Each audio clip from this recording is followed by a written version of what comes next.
দুই টেস্টের সিরিজে ওয়েস্ট ইন্ডিজের বিরুদ্ধে প্রথম টেস্টে ভারত বড় একটা জয় পেল, এক ইনিংস এবং 140 রানে। তৃতীয় দিনেই ম্যাচ খতম। অ্যাকচুয়ালি ওয়েস্ট ইন্ডিজ এতটা দুর্বল দল, সেটা কিন্তু আবারও প্রমাণিত হলো। তবে ভারতের শক্তি এতটা বেশি হয়ে গেছে যে যে কোনো দল, সেটা ইংল্যান্ড হোক অস্ট্রেলিয়া হোক, ভারতের কাছে কিন্তু এখন মাথা নোয়াবে। তার একটা প্রমাণ, তার একটা সাক্ষ্য কিন্তু আমরা পেলাম নরেন্দ্র মোদী স্টেডিয়ামে। তিনটে সেঞ্চুরি হলো, আর বোলারদের দাপট এতটা, যেখানে দুই ইনিংস মিলিয়ে প্রথম ইনিংসে 162 এবং পরের ইনিংসে 146 রানে ওয়েস্ট ইন্ডিজ কিন্তু গুটিয়ে যায়। ভারত একটা ইনিংসে ব্যাট করে, সেখানে 448 রান 5 উইকেটে ডিক্লেয়ার করে। আমরা দেখেছি সেই 548 রানের মধ্যে তিনটে সেঞ্চুরি, সেই সঙ্গে শুভমান গিল হাফ সেঞ্চুরি করেন। সেখানে সেঞ্চুরি করেন লোকেশ রাহুল, ধ্রুব জুড়েল এবং জাড্ডু। তো এই তিনটে সেঞ্চুরির দৌলতে ভারত বিশাল একটা রান করে ফেলে। প্রথম ইনিংসে ব্যাট করতে নেমে ওয়েস্ট ইন্ডিজ 162 রানে গুটিয়ে যায়। সেখানে দুজন ভারতের ফার্স্ট বোলার তাদেরকে মুড়ে দেয়। জাসপ্রীত বুমরা 3টি, মোহাম্মদ সিরাজ 4টি উইকেট নিয়ে।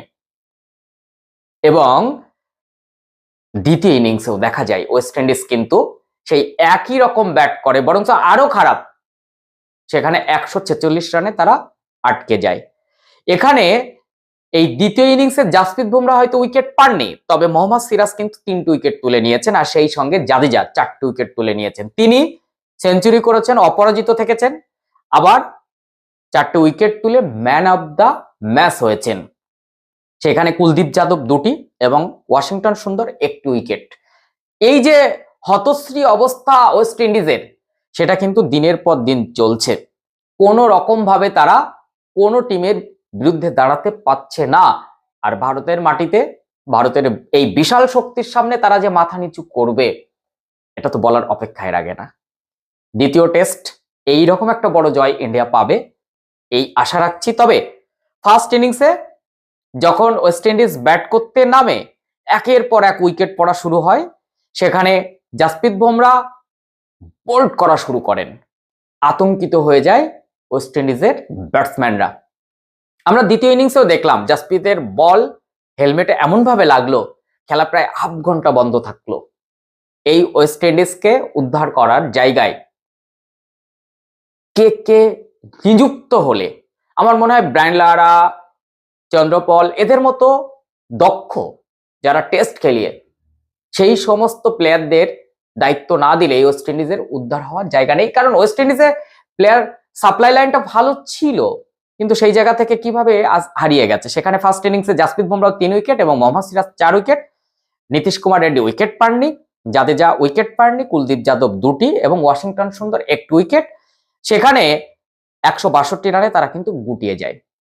ভারত ব্যাট করতে নেমে বিশাল স্কোর এবং 448 রানে 5 উইকেটের বিনিময়ে সেখানে তখন তারা ডিক্লেয়ার করে এবং কে এল রাহুল 100 রান করেন। আমরা শুভমান গিলকে দেখেছি যে তিনি ক্যাপ্টেন হিসাবে একেবারে সফল। ইংল্যান্ড সফরে তাকে প্রথম ক্যাপ্টেন হিসাবে আমরা পেয়েছি এবং ইংল্যান্ড সফরে তিনি বুঝিয়ে দিয়েছেন তিনি কিন্তু অনেক দৌড়াবেন। তো ওয়েস্ট ইন্ডিজের বিরুদ্ধে প্রথম টেস্টে তিনি কিন্তু 50 করেন। জাদেজা 104 রানে নট আউট থাকেন, তার মধ্যে দিয়ে জীবনের প্রথম টেস্ট সেঞ্চুরি করে বেরিয়ে যান ধ্রুব জুড়েল 104। এই জায়গা থেকে এই স্কোর যে ভারত টার্গেট দেয়, তা যে ওয়েস্ট ইন্ডিজ পেরোতে পারবে না সেটা আমরা বুঝে গিয়েছিলাম। তাই বলে 146 রানে আবারও ওয়েস্ট ইন্ডিজ গুটিয়ে যাবে। 162 ফার্স্ট ইনিংস, সেকেন্ড ইনিংসে 146, এটা কিন্তু মানা যাচ্ছে না। সেই জায়গা থেকে সেকেন্ড ইনিংসে তাদের সর্বোচ্চ স্কোর কিন্তু ব্যাটসম্যান হিসাবে 38-25, কিন্তু সেকেন্ড ইনিংসে একের পর এক উইকেট পড়া শুরু হয়। 12 রানে 1টা উইকেট, 24 রানে 2টো উইকেট, 34 রানে 3টে উইকেট। আমরা দেখেছি 98 রানে 8 উইকেট হয়ে যায়। তখন তো ভাবছিলাম 100 হয়তো হবে না।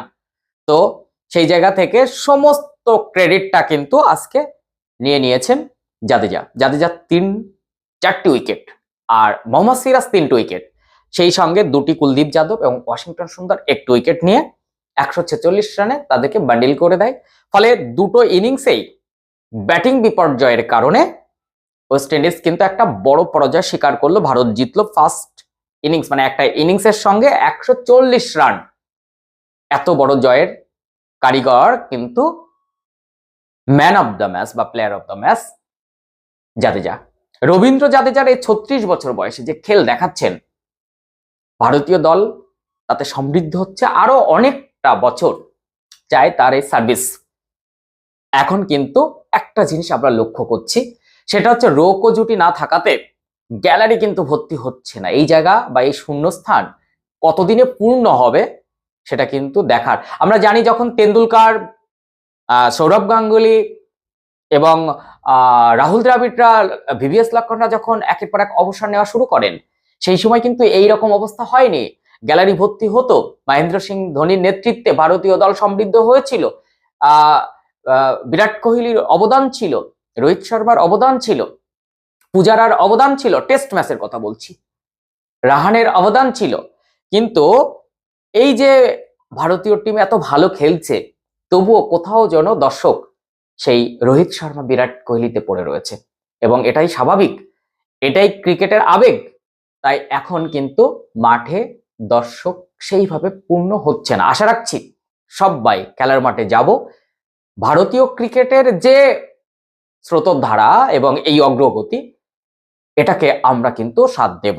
143 কোটির ভারতবর্ষ, ফলে স্টেডিয়াম ভরাতে কিন্তু সময় লাগবে না। আশা রাখছি এর পরের টেস্ট একেবারে স্টেডিয়াম ভর্তি হয়ে যাবে এবং ভারতীয় ক্রিকেট যে ধারাতে এগোচ্ছে তাতে অবশ্যই কিন্তু আরো আরো এবং একটা সময় আসবে একেবারে অপরাজেয় ভারত টেস্ট, টি-20, ওয়ানডেতে। সেটা কিন্তু আমরা দেখতে চলেছি। এবং অস্ট্রেলিয়া, ইংল্যান্ড, সাউথ আফ্রিকার মতো টিমগুলোও কিন্তু ভারতের কাছে মাথা নত করবে, তার সংকেত কিন্তু আমরা পাচ্ছি। বলুন, ফার্স্ট টেস্ট আপনার কেমন লেগেছে? এবং এই টেস্টে ভারতের কোন কোন ফল্ট সাইড, দেখুন সবগুলো গুড সাইড, কিন্তু ফল্ট সাইড বলে আপনার কি মনে হয়? কোন জায়গাগুলো আরো উন্নতি করা দরকার? তাহলে অস্ট্রেলিয়া সফর, ইংল্যান্ড সফর, এগুলো আরো ভালো যাবে, সাউথ আফ্রিকা সফর ভালো যাবে। দেখুন, দেশের মাটিতে তো ভারত জিতবেই, কিন্তু যখন অস্ট্রেলিয়াতে গিয়ে অস্ট্রেলিয়াকে হারানো যাবে, ইংল্যান্ডে গিয়ে ইংল্যান্ডকে হারানো যাবে, সাউথ আফ্রিকাতে গিয়ে সাউথ আফ্রিকা হারানো যাবে, নিউজিল্যান্ডে গিয়ে নিউজিল্যান্ডকে হারানো যাবে, তখনই তো বড় বড় জয় আসলেই তো ভারতের জয়গাথা আরো বড় হবে। আরো আরো বেশি করে আমরা আপনাদের কাছে সেই খবরগুলো আনন্দের সঙ্গে পৌঁছে দিতে পারবো। সেটা কি সত্যি যাত্রা শুরু হয়েছে, না আরো 2-1 বছর লাগবে এই টিমটা পোক্ত হতে? দেখা যাক। তবে কিছু প্লেয়ারের জন্য তো মন খারাপ রয়েছে, তারা কেন চান্স পাচ্ছেন না জানি না।